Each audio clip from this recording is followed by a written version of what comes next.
Hi நான் Vishnuvardhan. So இன்னைக்கான வீடியோல நம்ம என்ன பார்க்க போறோம்னா போயிட்டு இருக்கு பாலகா. இப்பவா அம்மா தான் பதில் சொல்ல. ஆத்தா, புது ஆத்தா, லோன் ஆத்தா தெரியுமா? யாரு?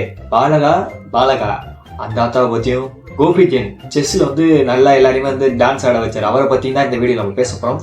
ஸோ ட்ரெண்டிங் வந்து எப்படி ஆகுது அப்படிதான் பார்க்கணும். இவங்க இன்ஸ்டாகிராமும் சரி, ஸோ யூடியூபும் சரி, ஷார்ட்ஸ் வீடியோவும் சரி, இதோட அல்காரம் வந்து திரும்ப ரிப்பீட்டடா ஒரு வீடியோ வைரல் ஆகுதுன்னா அது எல்லாருக்குமே வந்து காமனா வந்து காமிக்குது. ஸோ இதை நம்ம விட்டுட்டு அவங்கள வந்து வைரல் ஆக்கி விட்டுரும். அவங்க அது மூலியமா வந்து பணம் சம்பாதிக்காங்க. ஸோ இதுல யாரு பாதிக்கப்படுறாங்கன்னா நம்ம தான். ஸோ இந்த மாதிரி கண்டென்ட் வந்து ஒரு 3 நாள் நம்ம கன்சியூம் பண்றப்ப பிரெயின் வந்து அதுக்கு அடாப்ட் ஆகிட்டு அப்புறம் என்ன ஆகுதுன்னா திரும்பி எந்த ஒரு விஷயமாச்சும் ஒரு நெகட்டிவான விஷயம் வந்து ஸ்ப்ரெட் ஆகுறப்ப அது நல்ல வரையா வந்து அது ட்ரெண்ட் ஆகி அவனை பெருசு லெவலுக்கு வளர்த்து விடுது. எஸ்பெஷலி யார் இப்ப பெரிய பெரிய ஆளா வளர்ந்துருக்காங்கன்னு உங்களுக்கு தெரியும். ஆனா பார்த்துட்டு இருக்கிறவங்க நம்ம என்ன நம்ம அப்படியேதான் இருக்கோம். ஸோ மாறல, நம்மளோட டேட்டா வேஸ்ட். ஸோ பல பேருக்கு அன்லிமிடெட்ஸ் இருக்கலாம், இருந்தாலும் சொல்றேன். ஸோ கூஃபி ஜெயின் வந்து அவர் செஸ் வந்து ப்ரொவைட் பண்ணார்தான். ஸோ செஸ் வந்து ஒரு மைண்ட் கேம். அந்த கேம் வந்து ப்ரொஃபஷனலா விளையாடி அதில் தோக்குறவங்கள டான்ஸ் ஆட வைக்கிற ஒரு சேலஞ்சு. ஸோ இது மூலயமா செஸ் வந்து நிறைய பேர் விளையாடுறதுக்கு ஆர்வம் காட்டியிருக்காங்க. ஸோ இது வந்து குட் இன்ஃபுளுன்ஸ் சொல்லலாம், குட்னு சொல்லலாம்.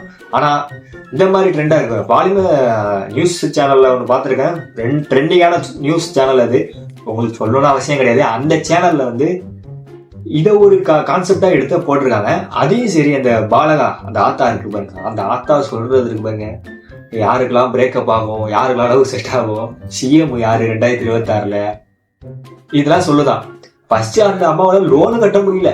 அந்த லோனுக்காக வந்து அது ஒரு டிராமாவை போட்டு விட்டுட்டு மாறிடுச்சு. ஆனா இப்போ வந்து அதுவே ட்ரெண்ட் ஆகி இப்போ அது ஒரு பெரிய லெவலுக்கு போயிடுச்சு. ஸோ தேவையில்லாத கண்டென்ட்டை கன்சியூம் பண்ணாதீங்க, தேவையில்லாத விஷயத்த வளர்த்து விடாதீங்க. அதை தான் நான் சொல்றேன். ஸோ இதுதான் வந்து இன்னைக்கு வந்து விஷயம். ஸோ இதுதான் சோசியல் மீடியா வந்து நம்மளுக்கு பயன்படுத்திக்கணும், நம்மளுக்கு வந்து யூஸ்ஃபுல்லா ஆகிக்கணும். ஆனா அதை நம்ம அப்படி பயன்படுத்துறோமா? இல்ல. So every failed. அவன் வந்து பெருசாலாயிரம், அவன் பெருசாலாயிரம். உங்களால ஏன் ஆக முடியல? ஸோ நெகட்டிவான விஷயத்தை ஸ்ப்ரெட் பண்றது இம்பார்ட்டன்ட். அது வரையும் நல்லா ஆயிடும். ஓகே.